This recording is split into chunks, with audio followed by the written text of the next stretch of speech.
Magical 3 post box. एक गांव में एक जमींदार रहता था। वो बहुत ही नीच और लालची आदमी था। वो उस गांव के किसान को कर्जा देता था और जिसने भी कर्जा नहीं भरा, ऐसे वो उस गांव के सारे किसानों की जमीन को हड़प लिया। एक बार जमींदार का साला नवीन उनके पास आकर, जीजा जी ये क्या? मैंने बहुत सालों पहले जब आपकी शादी हुई थी तभी इस गांव को देखा था और तब से लेके अब तक ये गांव बदला ही नहीं। रे साले, फर्क क्यों नहीं है रे? एक जमाने में मुझे इस गांव का जमींदार कहते थे और अब इस गांव को ही जमींदार का गांव कह रहे हैं। फर्क है ना? यानी जीजा जी ये पूरा गांव अपना ही है क्या? हाँ रे, ये पूरा गांव मेरा ही है। दूसरी तरफ उस गांव के किसान को खेती बाड़ी करने के लिए जमीन नहीं मिलने के कारण खाली बैठकर और क्या करे यूँ सोचने लगे। और व्यापारियों को व्यापार करने के लिए अनाज नहीं रहने के कारण वो भी खाली बैठ गए। ऐसे सारा गांव बिना अनाज के गरीबी में रह गया। एक बार चौपाल के पास व्यापारी और किसान सब मिलकर बात करने लगे। भाई, खेती बाड़ी करने के लिए हमारे पास जमीन नहीं है, कम से कम यहाँ कोई नौकरी करने का अवकाश भी नहीं है। मैं जा रहा हूँ। व्यापारियों में से एक, भाई साहब, जहाँ किसान ना हो वहाँ हम जैसे व्यापारियों का क्या काम, इसीलिए हम भी जा रहे हैं। ऐसे वह सब सोचकर गांव से चले जाने का निर्णय लिए। अगले दिन सब बैलगाड़ी पे गांव छोड़कर जा रहे थे, तभी गांव के अंदर एक मुनीश्वर आए। बेटा, आप सब कहाँ जा रहे हो? एक किसान जो भी था वह सब उन्हें बताया। मैं हूं ना, आप फिक्र मत कीजिए, कहकर हाथ घुमाने लगे। तभी 3 पोस्ट बॉक्स वहां प्रत्यक्ष हुए। मुनीश्वर पोस्ट बॉक्स को दिखाते हुए, गाँव वालों, आपकी समस्याएं इस पोस्ट बॉक्स को बताइए। अगर आपका समस्या सच है तो वो जरूर आपकी समस्याओं का परिष्कार बताएगा, कहकर आशीर्वाद देकर वहां से चला गया। गांव वाले सब ईमानदारी से पोस्ट बॉक्स के पास आकर अपने समस्याओं के बारे में उसे बताने लगे। एक किसान आकर, माता पोस्ट बॉक्स, मैं कई महीनों से खाली बैठा हूँ, मुझे खेती बाड़ी करने के लिए कुछ जमीन दे दो। तभी उस पोस्ट बॉक्स में से एक आवाज आने लगी, बेटा, आपके गांव के दक्षिण की तरफ 10 एकड़ की जमीन है, वो जमीन मंदिर का है, वही खेती बाड़ी करो। एक व्यापारी जाकर, माँ, मेरी बेटी की शादी के लिए मैंने बहुत पैसे जमा किए थे, मगर हमारे गांव के जमींदार के स्वार्थ बुद्धि के वजह से वो सारे पैसे मैंने खोए हैं। मेरी बेटी की शादी करनी है, मेरी मदद करो माँ। बस उस पोस्ट बॉक्स के अंदर से एकदम से पैसे आने लगे। उन पैसों को वो लेकर पोस्ट बॉक्स को नमस्कार किया और वहाँ से चला गया। एक पुजारी आकर, माँ, मंदिर में किसी ने देवता के गहने चोरी किए हैं और वो निंदा मुझ पर डाले। बेकसूर होकर भी मैं सजा भुगत रहा हूँ माँ, मुझे बचाइए माँ। दूसरे पोस्ट बॉक्स से सोने के गहने आने लगे। ऐसे वो पोस्ट बॉक्स गांव के सारे समस्याओं को परिष्कार करने लगे। ये बात पता चल के नवीन तुरंत अपने जीजा जी के पास जाकर, जीजा जी आपको पता है, कहकर जो भी था वो सब जमींदार को बताया। जमींदार तब अपने स्वार्थ बुद्धि से कुछ सोचकर उस पोस्ट बॉक्स के पास जाकर, माया पोस्ट बॉक्स, माया पोस्ट बॉक्स, मैं बहुत गरीब हूँ, मुझे बहुत समस्याएं हैं, मैं बहुत परेशानियों में हूँ। मुझे बहुत पेट दर्द होने के कारण मैंने डॉक्टर के पास गया तो उन्होंने कहा कि इसके इलाज के लिए करोड़ों रुपए खर्च होंगे, इसीलिए मुझे वो पैसे दोगे क्या, कहकर नमस्कार किया। बस उस पोस्ट बॉक्स में से पैसे आने लगे। जमींदार उन पैसों को लेकर अपने पत्नी के पास जाकर, क्यों री, देखा है, अब से हम करोड़पति हो गए, कहकर अपने पत्नी को जो भी था वह सब बताया।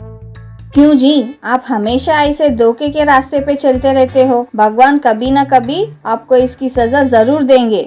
बस अचानक से जमींदार को पेट दर्द होने लगा। जमींदार को तब तुरंत हॉस्पिटल ले गए। डॉक्टर जमींदार को देखकर, देखिए, इनके पेट में एक बड़ा सा ट्यूमर हुआ है, अगर तुरंत उसे नहीं निकाला तो इनके जान को खतरा है। उसे निकालने के लिए बहुत पैसे खर्च होंगे, कम से कम 10 करोड़ खर्च होंगे। जितना भी खर्च हो डॉक्टर जी, हमारे जीजा जी को बचा लीजिए। जरूर ठीक करेंगे, पहले ऑपरेशन के लिए पैसे तैयार रखना। जमींदार तब अपने कमाए सारे जायदाद को बेचकर अपना जान बचा लिया। Double decker Maruti 800। श्रीरामपुर नाम के गांव में विधुर नाम का एक व्यक्ति रहता था। उसके पास अपने दादाजी का दिया हुआ एक मारुति 800 कार था। वो कार विधुर को बहुत पसंद था। एक बार उस गांव में भीम नाम का एक बिजनेसमैन आया। वो गांव वालों को बुलाकर, देखिए दोस्तों, मेरा नाम भीम है, मैंने एक नया ऐप क्रिएट किया है। वो ये है कि आप में बहुत लोगों के पास कार है ना, मैं भी थोड़े कार लगाऊंगा। आप कस्टमर्स के लिए ढूंढने के बजाय आपके पास ही कस्टमर्स आए जैसा मैं करूंगा। उसके लिए आप मुझे 10% कमीशन दिए तो बस है। तब सब लोग ताली मारकर हमें मंजूर है, हमें मंजूर है। भीम कार चढ़ा और तभी विदुर वहां आकर, सर मेरा नाम विदुर है, कोई काम किए बिना आवारा फिर रहा हूँ कहकर मेरे पिता हर दिन मुझे गाली देते रहते हैं। मेरे पास एक सुपर मारुति 800 गाड़ी है साहब, उसे भी आपके ऐप में लगा लीजिए सर। क्या मारुति 800? कौन से वक्त में हो भाई तुम? आपके जैसों को अगर मैं काम दूं तो मेरे पिता मुझे मारेंगे, इसीलिए तुम अपने कार को ले जाकर कोई कबाड़ी वाले को बेच दो। अगर हो सके तो तुम भी वहीं कुछ काम ढूंढ लो। सर आप ऐसे मेरे कार का अपमान मत कीजिए सर, मुझे सिर्फ एक चांस दीजिए sir please. See mister, don't waste my time. तुम और तुम्हारा कार दोनों बेकार हैं। सर देखते रहिए, मैं भी आपके कार को टक्कर देने मेरे कार को लाऊंगा, तब आप खुद मेरे पास आकर मेरा कार पूछोगे।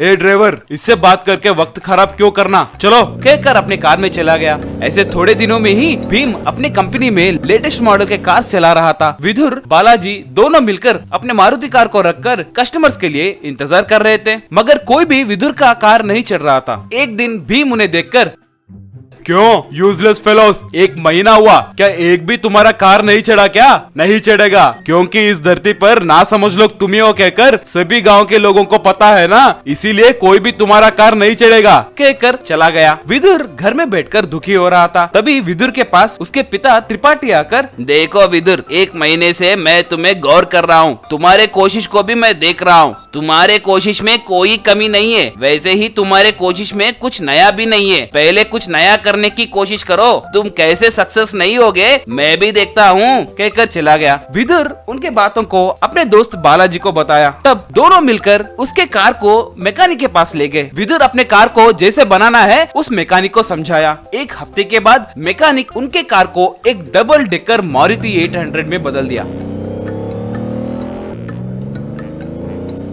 विदुर उस कार को ले जाकर भीम के कार के पास लगाया। अब उस कार को देखकर सारे लोग डबल डेकर कार है क्या कहकर पूछने लगे, और विदुर उस कार का टिकट रेट भी बहुत कम लगाया। ऐसे थोड़े दिनों के बाद विदुर उसके मारुति कार के जैसे और थोड़े मारुति कार को तैयार करके उन डबल डेकर मारुति कारों को घुमा रहा था। ऐसे डबल डेकर कार्स फिरने से लोग भीम के कार्स को छोड़कर सभी लोग मारुति डबल डेकर कार ही चढ़ने लगे। इसे देखकर भीम अपने आदमियों को लेकर विदुर के डबल डेकर कार के पास आया। विदुर से भीम, ए विदुर, आखिर में तुमने कर दिखाया, तुमने लोगों की पसंद पकड़ ली है, बहुत खूब। अब मैं तुम्हें मेरे कंपनी में आने की न्योता दे रहा हूँ। देखा ना सर, अभी भी आपका अहंकार कम नहीं हुआ। आपका कार कोई नहीं चढ़ रहा है और सब लोग मेरा ही कार चढ़ रहे हैं, पर आप मेरे पास आकर मुझे ही काम देने की बात कर रहे हैं। देख भाई, अभी तू छोटा बच्चा है, तुम्हें बिजनेस की गहराइयां नहीं पता। मेरे पीछे खड़े इन आदमियों को देखकर भी तुम ऐसे बात कर रहे हो, तभी मुझे समझ आ गया तुम बेवकूफ हो। देखो भाई, तुम्हारे आदमी तुम्हारा खाना खाकर बहुत मोटे बन गए। अगर तुम उन्हें खिला नहीं पाओगे तो मेरे पास भी जाओ, हमारे खेत में भैंस के बदले इन्हें हल बांधकर खेती बाड़ी करूंगा। नहीं, मैं बहुत महान हूँ कहकर अगर तुम सोचे तो इस जगह से तुम 1 इंच भी हिल नहीं पाओगे। सैंपल देखोगे क्या कहकर लोगन से विदुर, ये भीम अपना डबल डेकर कार पूछ रहा है, अगर नहीं दिए तो देखो इन मुस्टंडों से मुझे मरवाएगा कह रहा है, क्या करे बोलिए भाई। बस वहां के लोग भीम के पास आकर उसे और उसके आदमियों को पीटने लगे और तब से मारुति डबल डेकर कार एक ब्रांड में बदल गया। वो सूर्यनगर नाम का गांव है। उस गांव में सतीश नाम का व्यक्ति साइकिल पर चप्पल भाई चप्पल, हवाई चप्पल, रबर चप्पल, स्कूल शू, स्पोर्ट्स शू, आओ भाई आओ, यूं चिल्लाते हुए चप्पल बेचा करता था। एक दिन सतीश की पत्नी रेनू, ओ जी, कब तक यूं साइकिल पर चप्पल बेचा करोगे? व्यापार में आगे बढ़ना है ना, कुछ अलग और नया सोचो ना।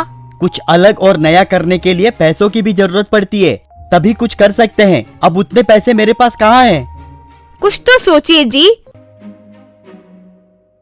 सतीश उस रात ध्यान से सोचते हुए, वैसे सबको कैसे पता चलेगा कि मैं चप्पल बेचता हूँ? हमारे गांव में अगर मंदिर, चर्च, मस्जिद कुछ भी बने तो सबको खबर हो जाती है, तो अब इन गलियों में कोई चप्पल बेचता है, ये उन्हें कैसे पता चलेगा? यूं सोच रहा था तो तुरंत, हाँ, मैं अपने घर को शू हाउस में बदल देता हूँ, तब सबको पता चल जाएगा कि मैं चप्पल बेचता हूँ। कहते हुए अपनी पत्नी की मदद से अपने घर को शू हाउस में बदल दिया।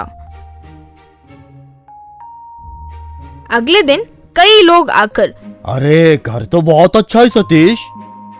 जी मैं यहाँ शूज और चप्पल बेचता हूँ। सबके दिमाग में बैठ जाए ये सोचकर वो ऐसा करता था। इस तरह जो भी आए घर अच्छा है कहते थे, लेकिन कोई चप्पल नहीं खरीदता। सतीश अपनी पत्नी रेनू से, अरे इतनी मेहनत करके घर को शू हाउस में बनाया तो कोई चप्पल नहीं खरीद रहे। सब आकर घर की तारीफ कर देते हैं, लेकिन शूज कोई नहीं खरीद रहे।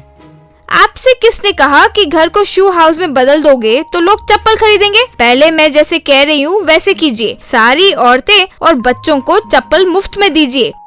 पागल हो गए हो क्या? मुफ्त में दूंगा तो व्यापार नष्ट हो जाएगा। अरे मेरे भोले पति, पहले पूरी बात तो सुन लो। औरतों और बच्चों को एक बार चप्पल मुफ्त में दोगे तो उन्हें तुम्हारी चप्पलों की आदत हो जाएगी। फिर वो बार बार चप्पल खरीदने तुम्हारे पास ही आएंगे। सतीश को वो आइडिया पसंद आया और अगले दिन बच्चे और औरतों को चप्पल मुफ्त में दिया। एक बच्चा, हाय मुझे रेड कलर की चप्पल मिले, मेरा फेवरेट कलर।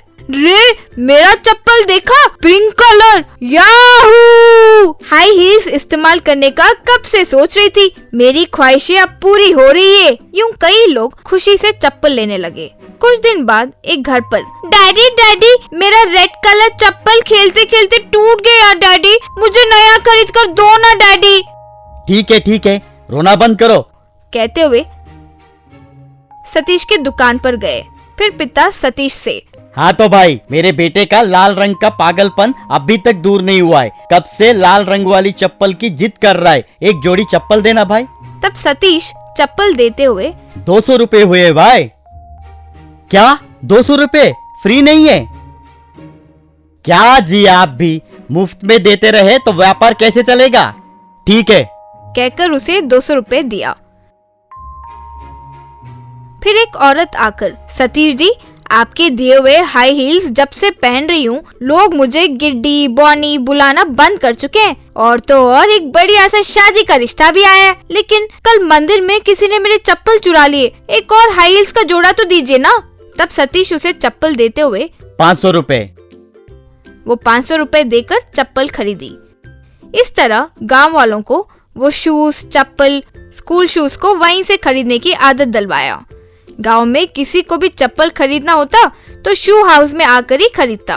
कोई नया चप्पल की दुकान खोलता, लोगों को सतीश के दुकान की चप्पलों की आदत होने के कारण कोई दूसरी जगह से खरीदता ही नहीं और कंपटीशन के लॉस को बर्दाश्त नहीं करने के कारण चले जाते थे। इस तरह सतीश अपने पत्नी के दिए आइडिया से चप्पल की दुकान को खूब अच्छे से और खुशी से संभाला।